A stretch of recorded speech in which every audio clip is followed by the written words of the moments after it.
Moi c'est Ivan Zimmermann, l'entreprise c'est Oluta des Bois et elle se situe à Maestretsheim, dans le Bas-Rhin, près d'Obernai. Je suis fabricant de jouets en bois depuis 2006.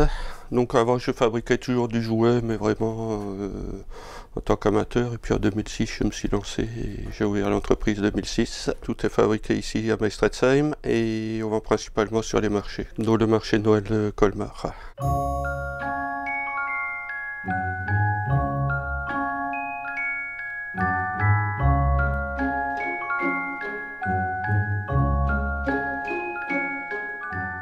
Pour moi, le jouet à bois, c'est une longue histoire. J'ai commencé tout petit. C'est un vieux charron qui m'a appris à tourner la première toupie. Et tout est parti de là, quoi, depuis ce temps-là. J'ai toujours fabriqué du jouet. Le souhait, c'est à la limite que ça continue, que moi, je puisse continuer encore au moins une bonne vingtaine d'années, voire 30 ans. Et puis après, éventuellement, qu'elle soit reprise par la suite, qu'il y ait une continuité. C'est aussi pour le plaisir des enfants, des parents, et même des grands-parents. Parce que c'est un jouet à bois, c'est un objet qui se conserve, qui reste dans les familles, qui est transmis de père en fils, comme on dit. Ça évoque toujours plein de souvenirs à plein de monde.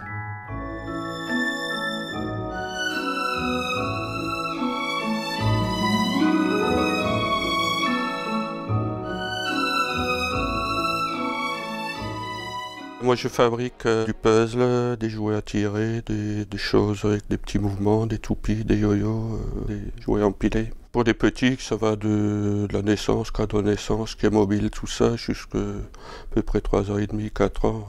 Je commence tout doucement à développer tout ce qui est un peu jeux de société pour les plus grands, oui. Et actuellement, je dois avoir 60-70 références différentes, qui sont toutes sorties de l'imagination. Ouais. Pour 2018, il y a au moins 5 nouveaux modèles, notamment une grande cigogne accrochée, 2-3 nouveaux puzzles et puis des empilés, quoi. Il y a un modèle que je n'arrêterai pas de faire, c'est notamment l'hippopotame, un hippopotame empilé, quoi.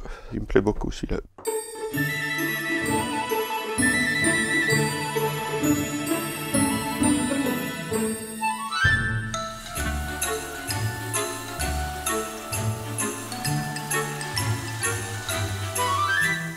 J'utilise du hêtre parce que c'est un bois local déjà. C'est un bois très dur, ça a des fibres très courtes, donc si jamais il y a une pièce qui casse, ça casse vraiment net. Et c'est un bois qui n'a pas de tanin, donc aucun danger pour les enfants s'y mettent en bouche.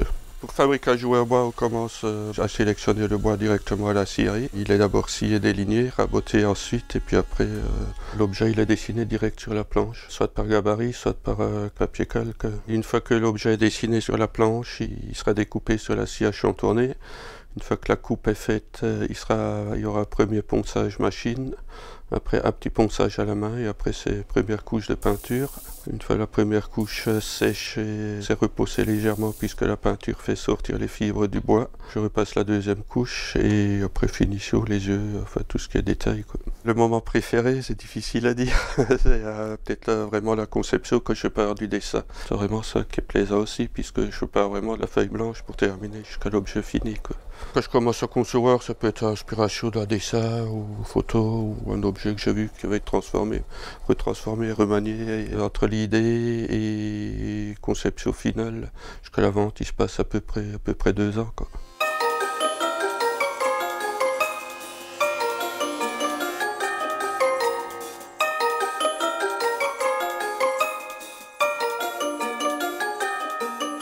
Je suis sur le marché de Colmar depuis 2010. C'est très important parce que Colmar reste quand même un marché à taille humaine et très convivial, quoi.